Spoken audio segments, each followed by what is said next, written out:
বন্ধুগণ, স্বাগত। দেশ বিদেশের খবর নিয়ে আমি শীতাংশু। আজ একটা বিদেশের খবরে আলোচনা করব এবং সেই দেশের খবরটা প্রায়শই আমার আলোচনা এবং সকলের আলোচনা এসেছে। সেটা হচ্ছে ইসরায়েলের স্টোরিটা।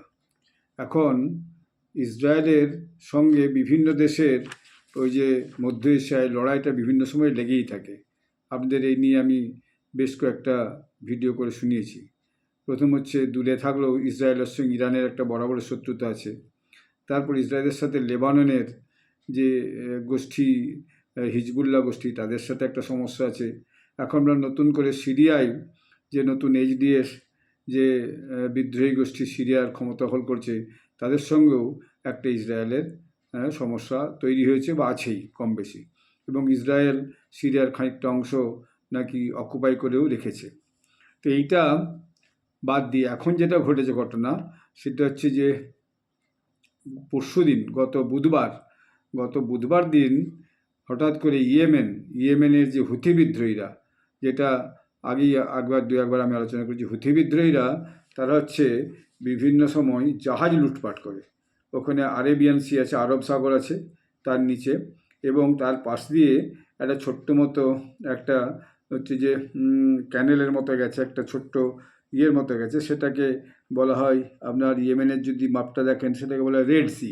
সেই রেড সি দিয়ে বিভিন্ন সময় যে জাহাজপত্র যাতায়াত করতে হুথি বিদ্রোহীরা সে সমস্ত জাহাজপত্রকে আক্রমণ করে এবং সেগুলো তাদের লুটপাট করে। এটা আমি আগেও বেশ কয়েকবার আপনাদের কাছে বলেছি। এখন হঠাৎ করে এই হুথি বিদ্রোহীরা কী করেছে, ইসরায়েলের উপর গত বুধবার দিন ব্যালিস্টিক মিসাইল লঞ্চ করেছে। এখন যদি আপনি এই ইয়েমেনের অবস্থানটা বোঝেন, ইয়েমেন হচ্ছে সৌদি আরবের নিচে একটা ছোট্ট দেশ এবং আরব সাগরের তীরে। এবং এই ইয়েমেন থেকে ইসরায়েল কিন্তু দূরত্ব দূরত্ব কম না, অনেকটাই। সেটা হচ্ছে এই রেড সি হয়ে যেয়ে তারপর ইসরায়েলে পৌঁছানো যায়। কিন্তু এই হুথি বিদ্রোহীরাও ইয়েমেনের, এরা কিন্তু বিভিন্ন সময় ইসরায়েলের সঙ্গে যুদ্ধ বিগ্রহে জড়িয়ে পড়ে। এবং ঘটনাচক্রে গিয়েছে এই হুথি বিদ্রোহের বিরুদ্ধে আমেরিকাও কিন্তু ভীষণভাবে হচ্ছে কি যে ক্ষুব্ধ, এবং আমেরিকাও মাঝে মাঝে হুথিদের উপর আক্রমণ করে। এখন এই আক্রমণটা যেমনি করলো, এখন ইয়েমেনের যে ঘটনাটা সেটা হচ্ছে একটা পেকুলিয়ার ঘটনা।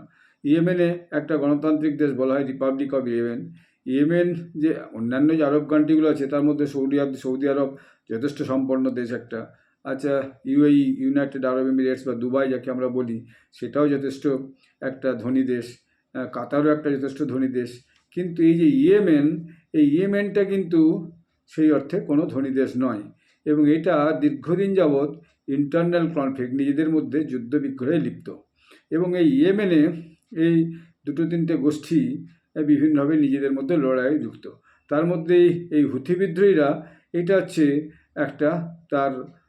একটা গোষ্ঠী। এবং এই যুদ্ধ বিগ্রহের জন্যই ইয়েমেনের মানুষের কিন্তু আর্থিক অবস্থা অত্যন্ত খারাপ, এবং তাদের জীবন জীবিকার মান অত্যন্ত খারাপ, এবং দারিদ্র অনেক গুণ বেশি। কারণ উন্নয়নের সুফল তো কিছু হয়নি, উন্নয়নের সুফলে কিছু মানুষের কাছ পর্যন্ত পৌঁছায়নি। তখন যে ইয়েমেনে যে ঘটনাটা ঘটেছে, ইয়েমেনে দীর্ঘদিন যাবতই এই হুথি বিদ্রোহীদের সাথে ওখানকার যে সরকার, সেই সরকারের একটা লড়াই লেগেই আছে, এবং বলা যায় দেশটা একরকম দুভাগে ভাগ হয়ে গেছে।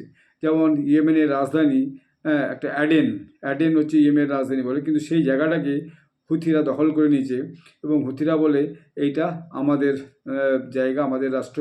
অর্থাৎ তারা প্রায় অর্ধেকটার কাছাকাছি জায়গা তারা কিন্তু ইয়েমেনের নর্থ ইস্টটা, বিশেষ করে নর্থ সাইডটা, north Yemen except from eastern Marib governor, মানে এই ইস্টার্ন মারিব গভর্নর বাদ দিয়ে হুথি বিদ্রোহীরা নর্থ ইয়েমেনে অনেকটা জায়গায় কিন্তু দখল করেছে, এবং সানা বলে যে শহরটা আছে সেই শহরটাকে তারা ক্যাপিটাল বলে ঘোষণা করেছে। এবং এখন যে হুথিদের যে নেতা, সে হচ্ছে আব্দুল মালিক আল হুথি। এ হচ্ছে হুথিদের নেতা, হুথি বিদ্রোহীদের নেতা। এবং এখানে আগে যে প্রেসিডেন্ট ছিল, সেই প্রেসিডেন্ট নাম ছিল হাদি। সে 2022 সালের 7ই এপ্রিল সে হচ্ছে নিজে রিজাইন করে দেয়, প্রেসিডেন্ট পদ থেকে রিজাইন করে দিয়ে সে হচ্ছে যে টেলিভিশনে বক্তৃতা দেয়, এবং তাতে তার যে ভাইস প্রেসিডেন্ট ছিল আলী মোহসেন আল আরহামার, তাকে সেখান থেকে পদচ্যুত করে দেয়, অর্থাৎ তাকে মানে ভাইস প্রেসিডেন্ট পদ থেকে তাকে বের করে দেয়, আউট করে দেয়।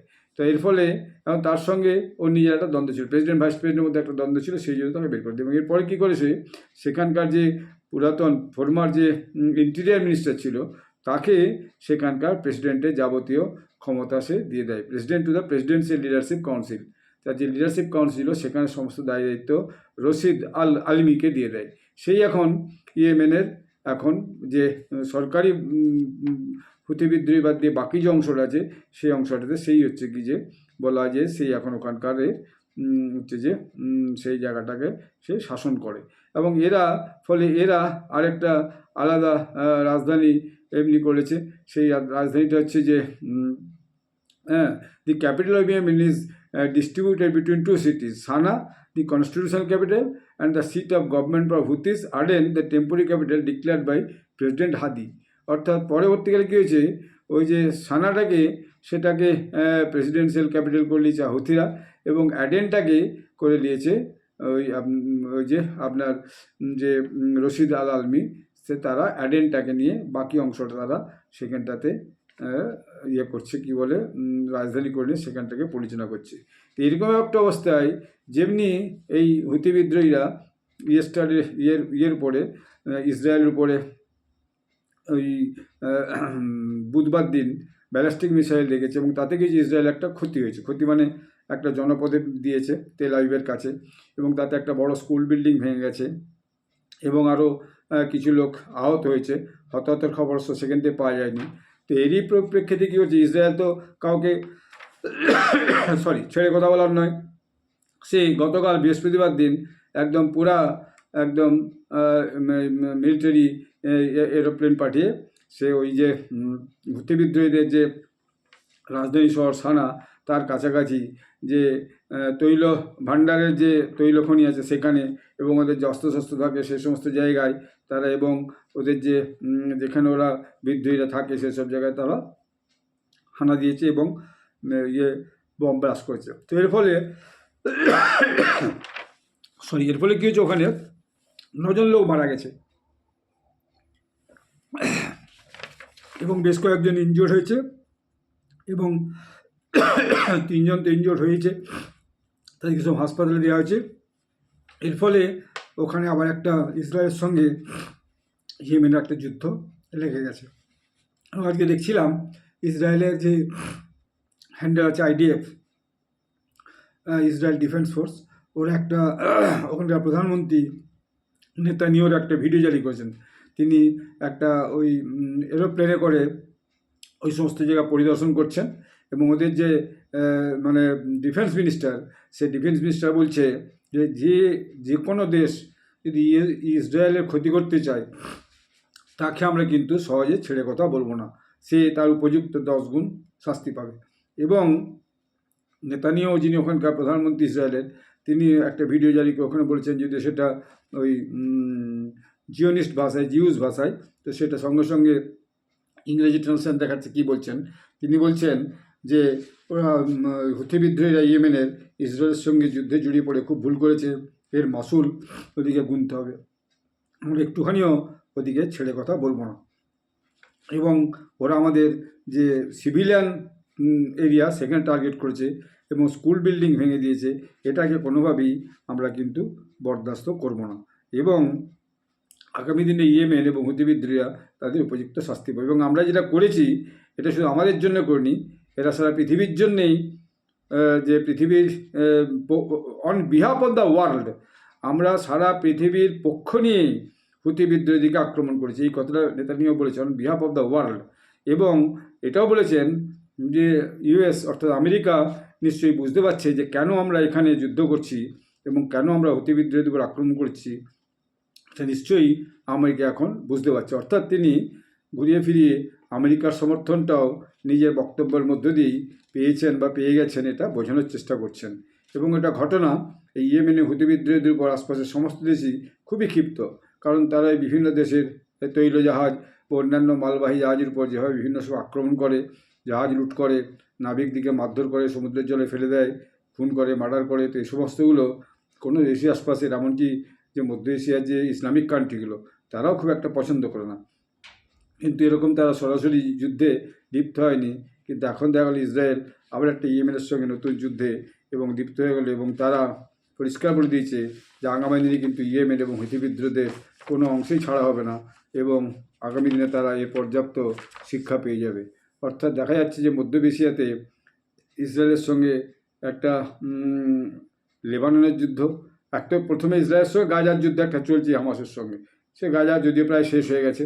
তারপরে লেবাননের যে এদের সঙ্গে যুদ্ধ, বিদ্রোহীদের সঙ্গে যুদ্ধ, তারপর এখন এবারে সিরিয়ার সঙ্গে যুদ্ধ, সিরিয়ার যে এইচডিসির সঙ্গে যুদ্ধ, তারপর আবার এখন ইয়েমেনের হুতির সঙ্গে যুদ্ধ।